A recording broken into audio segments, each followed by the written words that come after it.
వాడు జీవిత కాలంలో మాట వినకపోతే కనీసం బెడ్ మీదైనా సరే వాడు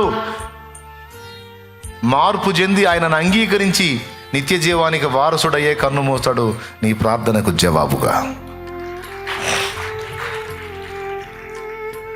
పిల్లల మార్పు కొరకు, పిల్లల భద్రత కొరకు నువ్వు మోసే పాత్ర తీసుకోవాలి. ఒక తల్లిగా కానీ, తండ్రిగా కానీ, లేకపోతే ఒక బిడ్డగా కానీ, నువ్వు ఎట్లా ఉన్నా సరే నీ ఫ్యామిలీలో ఒక మోసే ఉండాలి.